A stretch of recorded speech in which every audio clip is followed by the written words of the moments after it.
All right, back of the pack, Ultra Guy here. I am once again have the pleasure of visiting with Lance Harp. Um, I'll give Lance a minute to introduce himself, but I always like to kind of let people know how I meet my guests.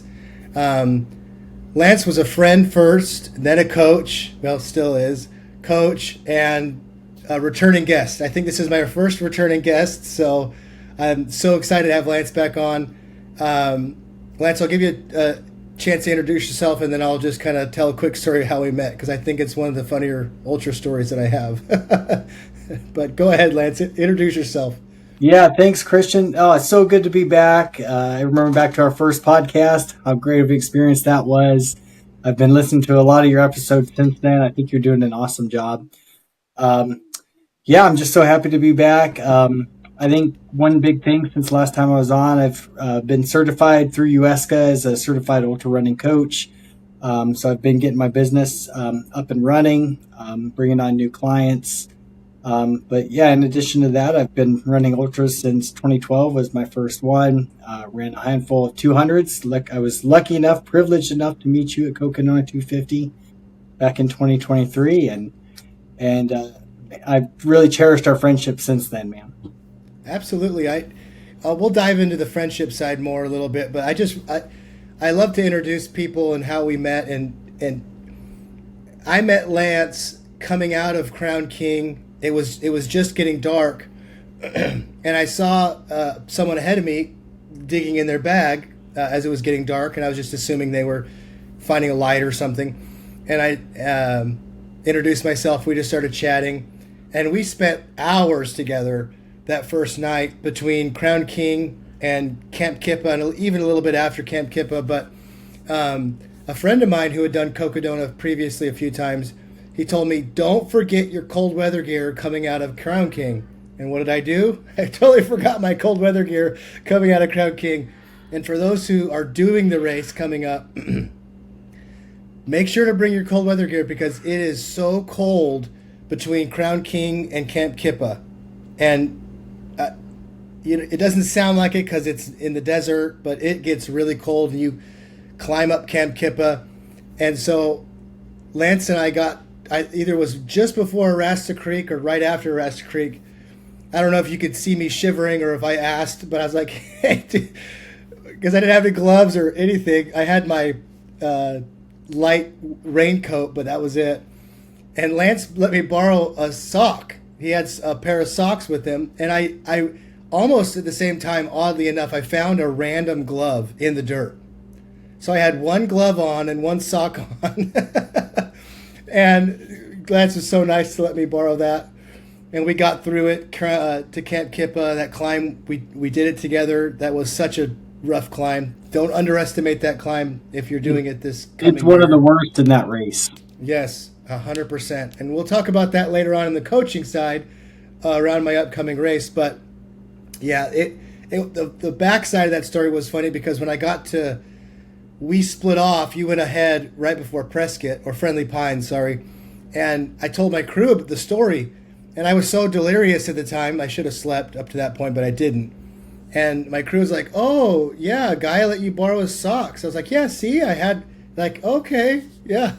And I think that they thought I was nuts until we saw each other at Fort Tuthill again. And I was like, "That's the sock guy.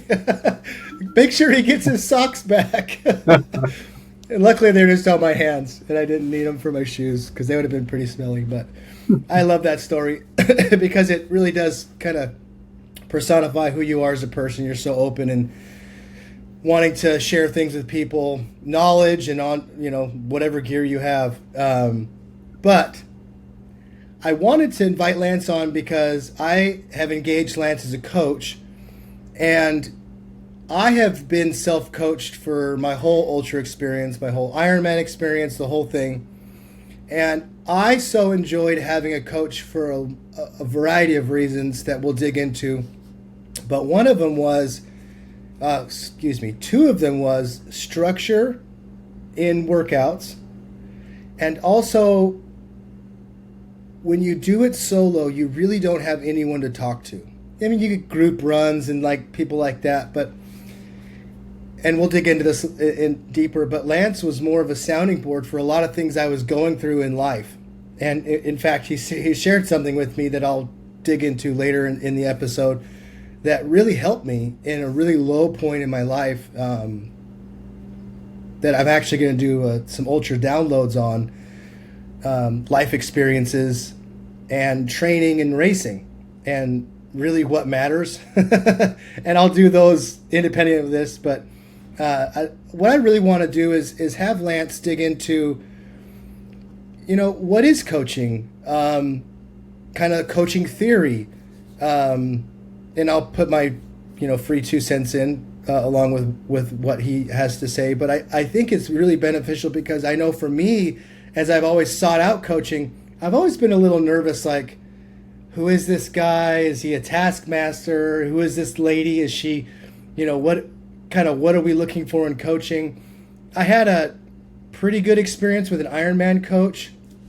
And the reason I said I was self-taught through that is it really wasn't a conversational coaching like I engaged Lance with. It was more of like, here's some workouts, do them. But I was all alone. I didn't have any, I didn't pay for the premium tier that he offered.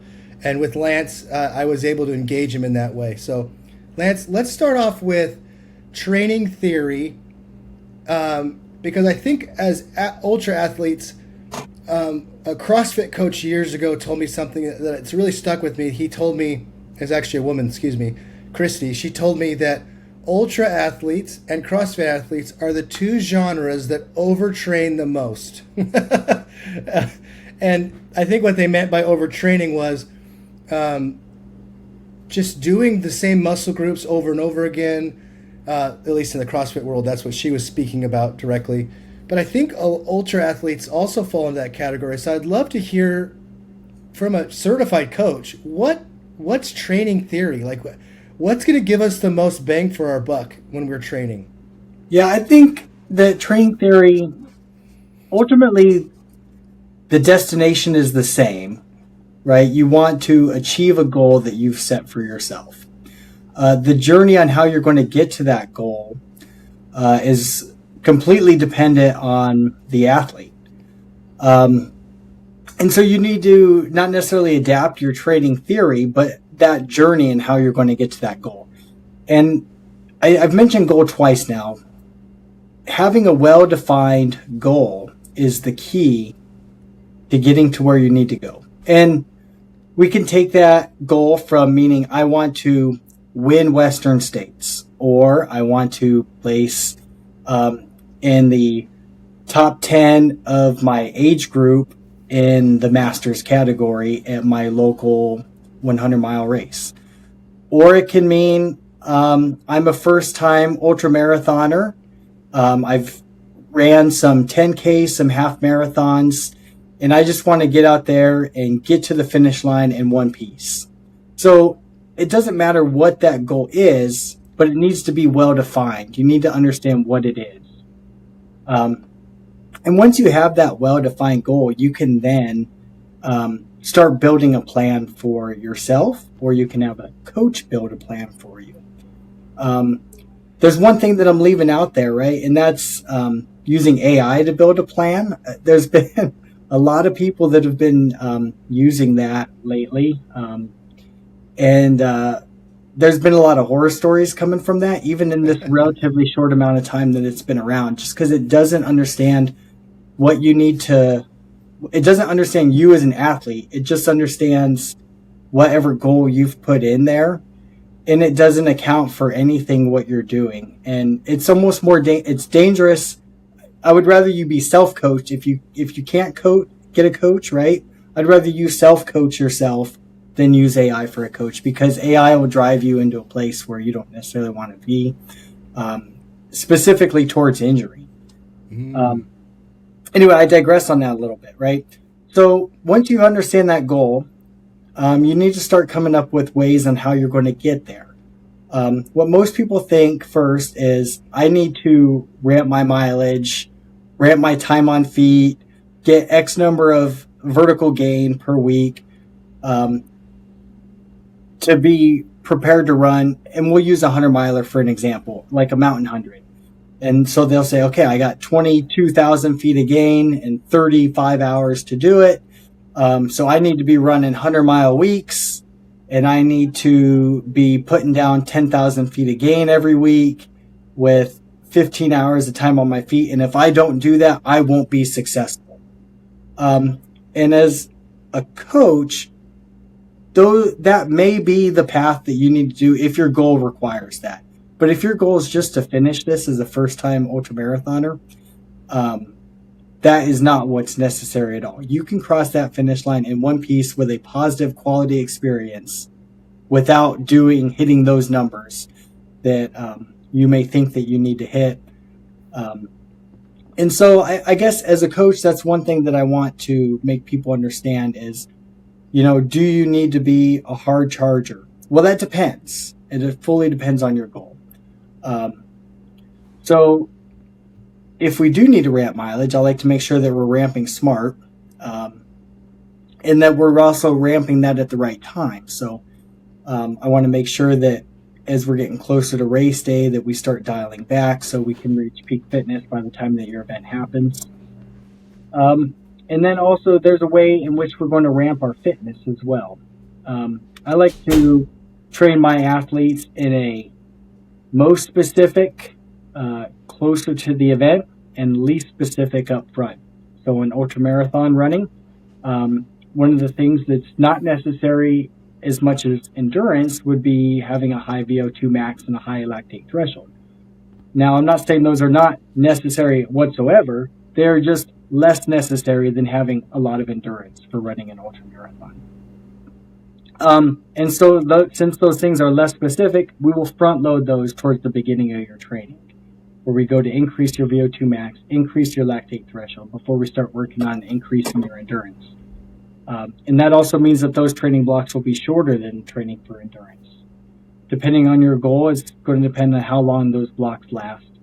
But ultimately, the goal is to be as fit as possible and as fresh as possible come race day.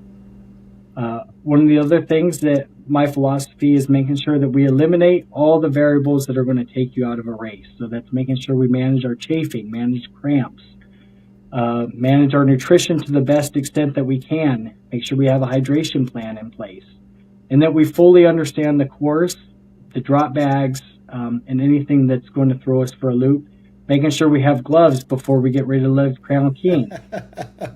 Yeah. So, and we're going to eliminate all those things, all those variables, right? Or at least mitigate them. So if we can't eliminate them, we're going to mitigate them. And ultimately, this is going to dial us into a race strategy that's going to help ensure success through a lack of failure. That's one of my mottos with my coaching business is success through a lack of failure. And the way you minimize failure is by getting rid of all the things that are going to take you out with a huge focus on fitness. But we do not discount the little things. Yeah, it's interesting you say that towards the end because I had a guest on. Her episode hasn't been released yet, but she just did the Saddles 100, and all the little things that could go wrong, went wrong. Her phone died, she forgot to charge her phone. She forgot to bring or charge her watch. I can't remember what it was. So now she's out on this course with no GPX file. It's a newer race, so maybe it's not marked well. All the things that could go wrong in your brain and sit and ruin your race. And I was so proud of her because she didn't let any of that affect her. But yeah, I mean, all those things are super important. You don't really think about it if it's your first race. You might not remember to charge all those things, or the nutrition, the chafing, all those things happen. And so that can really ruin your race. Really bad chafing, that's going to get in your head and also, hurt, especially depending on where it is, and really put a damper on your race. And especially those longer ones, we're talking about 100, you have all day into the night and even the next day, depending on how fast you're going, to have all those little things just sit in your brain and fester and stew. So I think that's super important. One thing I like about your theory, Lance, is you did talk to me about all of those little things. And we obviously have met each other at a 250-mile race, but you still talked to me about nutrition. You still talked to me about hydration, all those little things. And so I think that's important too, as a seasoned athlete or someone who's done them before, that your coach is talking to you about those things, because those could be areas of improvement. Just because you've done it doesn't mean you did it well, right? Just because you survived Cocodona doesn't mean you remember your cold weather gear next time. Yeah. If your coach isn't discussing nutrition with you, or if you're self-coached, if you're not trying out nutrition plans before race day, that's a huge area for improvement that you can do to help ensure success on race day. Yeah, one of the things not to give away secret sauce, but it was interesting one day you texted me and you're like, hey, your next long run, I want you taking X amount of calories and carbohydrates per hour. I want you to see how it feels on the back end, right? No, I don't want to know how you feel like at the beginning. I want to know how this change in nutrition makes you feel towards the end, to avoid all the issues that come up with, being tired because of lack of carbohydrates, and not being able to really push towards the end. And it was funny because in my mind, I'm like, I'm experienced. And as I sat and thought about it, I was like, I've never actually tested that out. And it was those little things that I've never considered that I was like, oh my gosh, it's a huge light bulb moment for me. And I had great experiences with testing it out in that way.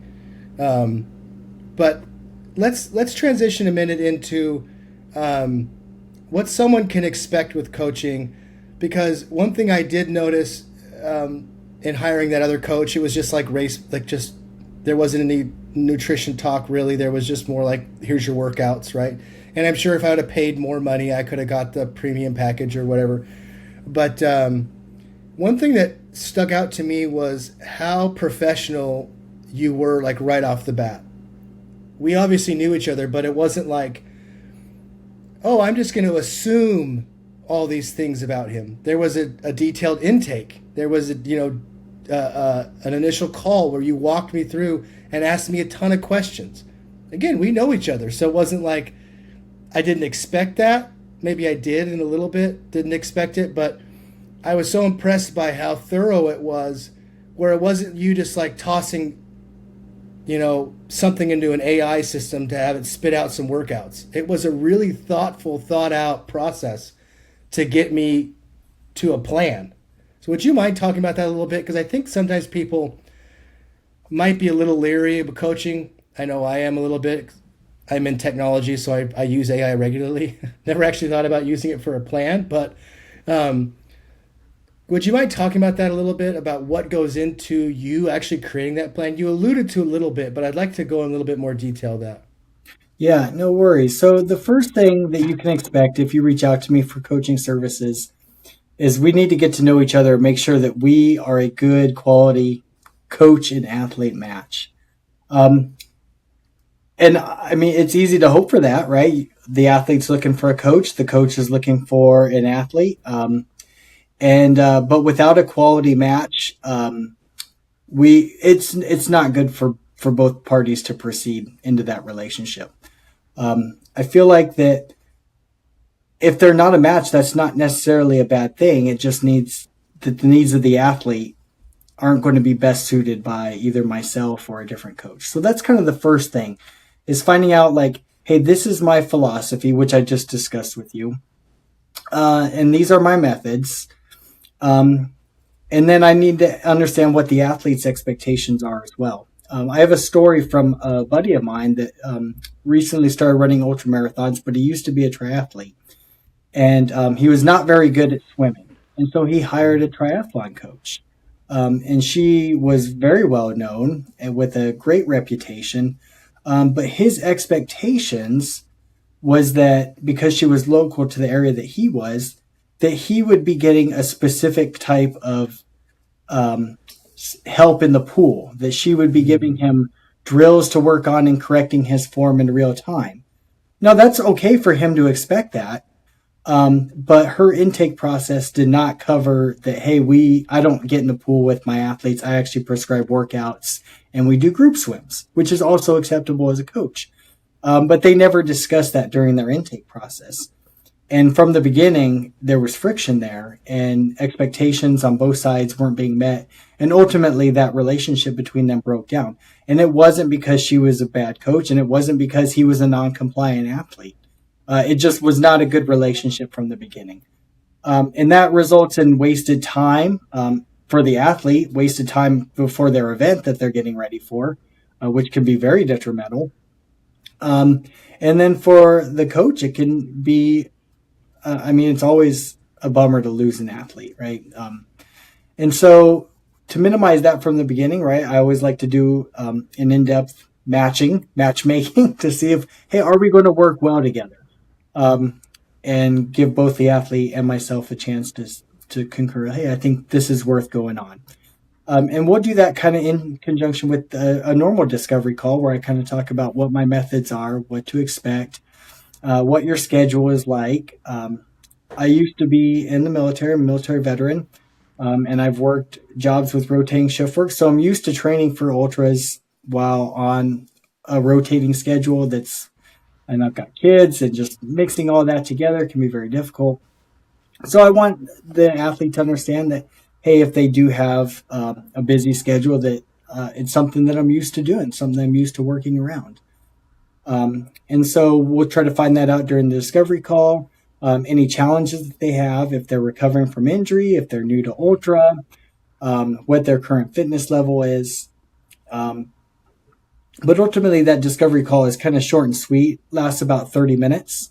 And if the athlete decides that, hey, they do want to hire me as a coach, then we'll take the next step and we'll do an in-depth intake call.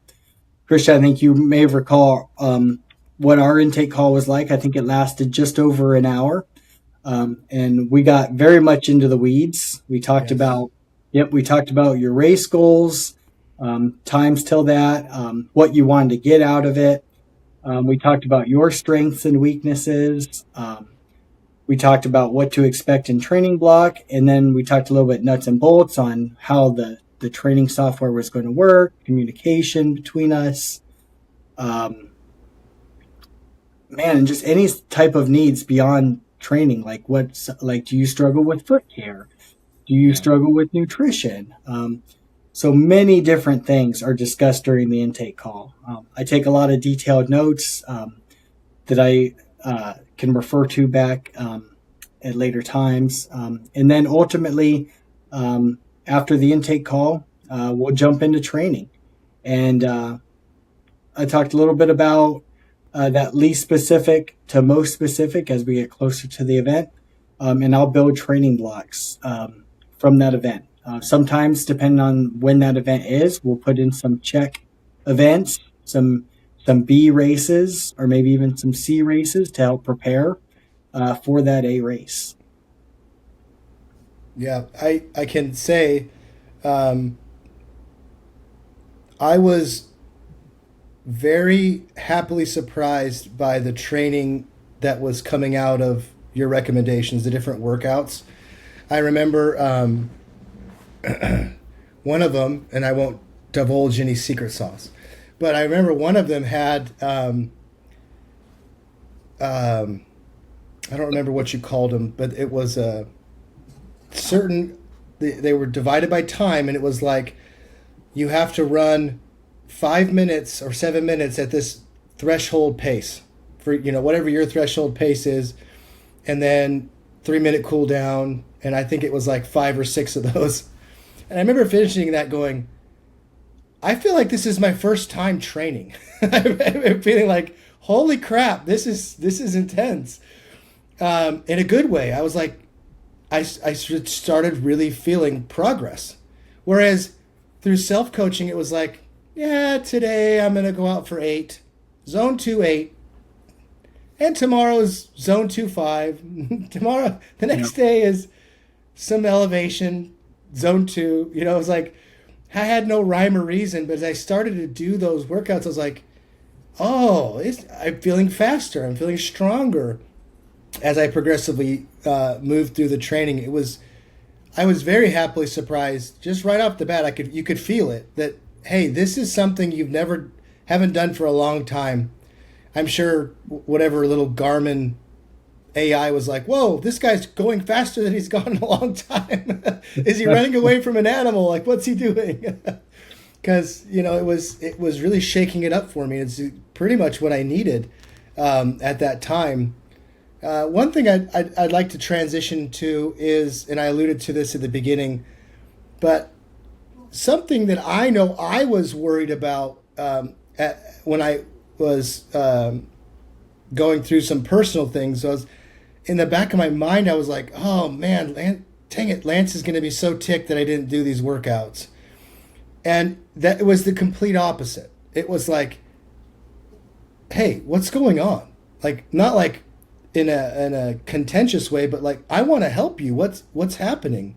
Like, tell me about it. And it wasn't like a judgmental, well, you got to make up those workouts now. It was like I remember we had a conversation on the phone, and I kind of spilled some things that I was going through, and you were like, hey, at one point I kind of broke down and was like, honestly, I'm feeling triggered right now by the idea that I'm missing these workouts. And you said something along the lines of, and it really helped me. You're like, it's just running. You just stop training for a while. It's okay. Just go through, this other thing that you're going through in your life is way more important than these runs that I've scheduled for you. And it really kind of released me from those feelings where I was like, okay, good. Like a sigh of relief came over me. I'm not saying don't, do your workouts. That's not what I'm saying. But it was somebody else to kind of walk me through what I was going through, but specifically about training, where it was like, hey, what's happening in your life is way more important than these training blocks. So we'll do whatever we can. Let's move some things around. Let's change it up. But ultimately, if this is really causing you so much stress, just forget about it, and don't do it, because it's not worth it. I think we need to remember that we don't run 30 to 300 miles because we hate it. We do this sport because we love it. No one could ever run that many miles hating not enjoying it, right? And so I think a good coach, right, if they start to see their athlete not enjoying this sport anymore, then we need to help the athlete make running fun again. It's what we do this because we love it. But it's very easy to start, life gets in the way, and to start not loving this sport anymore. And we talked about how I told you to take a break from running, or specifically, I believe I said take a break from structured training and run because you want to run. Right. Run the workouts you want to run. But let's take a break from specific structured training till running becomes fun again. And as a coach, one of the things I told you that we were going to do, I don't know if you recall this, is that we were going to reevaluate your goals. Yeah. Right? Is say, hey, I'm going to put words in your mouth. Hey, my goal was to finish in under 5 hours at my next 50K. And I said, well, let's reevaluate that goal. And instead of finishing in under 5 hours, let's go out to finish and execute our nutrition plan without any hiccups, right? Right. Or let's go out and run this without any blisters because we properly trained and then also took care of our feet ahead of time. And that's what I'll tell my athletes, right? Whenever life gets in the way, because life does get in the way, I know because I'm a human, I understand these things, right? So when that happens, it doesn't mean we need to throw our hands up and just go back to throwing workouts at the wall or just running whatever and then showing up on race day ill-prepared and ultimately having not a quality experience. But maybe we just need to reevaluate our goals and tone it down a little bit. And that's one of the things that I offer is a constantly adjusting and a personalized training plan for each athlete. So your training plan, Christian, is not going to match one of my other athletes' training plan. It just won't, because you're a different athlete with different goals. Right. No, I can't say enough that what that did. It sounds so silly, right? We're talking about training, we're talking about running, and like all these other serious life events that are going on. But it really was nice. It was nice to have someone who listened and was flexible and was like, "No, that's okay. Yeah, let's reevaluate your training." I like how you corrected me. You didn't say, just don't run anymore, but it was like, "Hey, just if you're not having fun, take a step back, because there's no reason to, push yourself through this if it's not enjoyable and if it's really getting in the way of other things that are happening." And so I really have adopted that lately, and taken that advice to heart. So that was a special moment for me with what I was going through, where it really helped put things into perspective for me. And it also highlighted the type of person that you were and your style of coaching, where it was like, hey, no, I'm not going to beat you over the head with this training plan, right? If it's not working in your life right now, let's reevaluate it and make some adjustments. So that was really special to help me at that time. Another thing I did want to bring up is, one thing I did like about the structured training was, and you talked about it a minute ago, where you said, we're going to focus on the things that matter specifically in that event, the closer you are to it, right? So we're going to work on these other things further out and build you up. And then as we get closer, we're going to tailor the training closer to the event, more specifically what the event is around. And again, without sharing super detailed training workups, let's take the race I have coming up in May and just kind of have you talk about what that means specifically. So, let's just use the first of the year up into May. What would I expect that to look like, the training changing as we get closer to the event Bradshaw Brute? Let's just use that for example. Yeah. So one of the things that makes Bradshaw Brute not unique to other mountain hundreds is the distance between aid stations.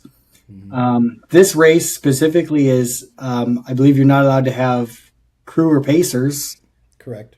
Right? And so all those things need to be accounted for in the training. It's not just a mountain 100, right? But there are certain things about the Brute specifically that make it unique. And so as we are focusing more in our endurance training block, which is the last block leading up to the event, and of course there'll be a taper block those last 2 weeks, but the endurance block is what we're really going to be focusing on. A lot of those workouts are going to be a little bit more, I guess you could say, grindy. So I don't know if that's a good adjective, right, for a workout, but it's going to feature a lot of elevation gain, time on your feet on the trails, and it's going to be heavier packs. So I'll have you carry 3 liters of water plus all your snacks. You're like, well, why do I need 3 liters of water? The route that I chose, right, I can be back to my car every 10 miles or so. But that's ultimately because you're going to be carrying that kind of stuff during the race. So we're going to train with a heavier pack. We're going to make sure that we are training the calories for that specific time. The year that we did it, it was warm in 2023 going through the Bradshaws, but not as hot as it was in 2021 and 2022. So it can get really hot and exposed. So we're going to do some heat training. You're blessed to live down near Phoenix. I guess that's a word, right? For it, living down there in the desert. So we're going to take advantage of that, right? We are going to do a lot of heat training leading up to it. And if you say you didn't live in somewhere there, say you lived in like Maine, then we're going to see what kind of access you have to a sauna, or any type of way where you can get your internal temperature up to help increase your heat adaptation. So come race day, The Bradshaws aren't going to be beating you up when it's 90 some degrees outside and fully exposed. So those are the talks a little bit about like what we're going to be doing to get you ready, both with the heavier pack, the nutrition practicing, the heat adaptation, but also focusing a lot on that endurance that's going to take to get you during some of these like 20-mile stretches or 15-mile stretches late in the race. You need to be ready for those. So there's one thing about that race is it doesn't really let up until like the last like 10 miles when you start going downhill to the finish. Yeah. The first 90 miles before that are no joke. So yeah, we talked about the climb to Camp Kippa. You know, you climb through the Bradshaws and you go flat for, 5-6 miles, and then it's just straight up again, into the Camp Kippa aid station. So and I've looked at that course, and the course, as hard as it was when doing Cocodona, the Brute course turns it up to 11, and they pick like every alternate to make that course even harder. There's little peak bags that you do, and then they'll drop you down into a valley and climb you back up. So as difficult as all that is during Cocodona, it's harder. It's going to be so much harder. So yeah, because they branch you off after Camp Kippa. You descend a little bit, and they branch you off, and then you go, like you said, you're climbing again to get that elevation and those to make up the difference. To be a total of 100 miles when you get to the Dells. Yeah, it's and it's not that generous of a cutoff time either. No. So it's, I think, 36 last time I looked, right? Unless they've changed that. And so that's not that generous of a cutoff time for a 100-miler that you can't have crews and pacers. There's no dilly-dallying. No, not as I say to my kids. No dilly-dallying. I think that's important to focus on, because I know when I trained for Cocodona, self-trained, I did some heat training, but I never did anything, full pack and all that other stuff. I didn't focus on any of that. I'm not saying that was smart. Obviously I did it, but how much better would my race been if I would have had someone like you to really focus in on those areas that needed to be focused on for training, when I was just out doing my own thing. I'm going to go 20 today. I'm going to go 15 today. It's like there was no rhyme to the reason. One of the things I want my athletes to do is I want them to make a checklist for each one of their drop bags on what you need to do when you get in and as you're going through. So the contents of the drop bag and what you need to take with you. I do this in all my races, and it saved me, right? Specifically at a aid station where you're getting ready to go into a nighttime or a daytime section and you have different gear, I want to make sure that there's a checklist on there so you don't forget your batteries, your headlamps, your pants, your gloves. And if it's written down, you can come in there like a zombie, right? As long as you can still read, then you should be able to get your gear. Yeah. So, or at least have an aid station volunteer help you out. But and it's such a simple thing that a lot of athletes don't think about, is making that checklist. So, that's a free tip, courtesy of Coach Lance. Make a checklist for your drop bags. I like it. And, I had never done drop bags, Lance, until Sedona Canyons, and I had no idea what I was doing. I so screwed up my drop bags, so screwed them up. So it doesn't sound like a big thing, but it's it can be a huge detriment in your race or a huge positive if you're doing it right.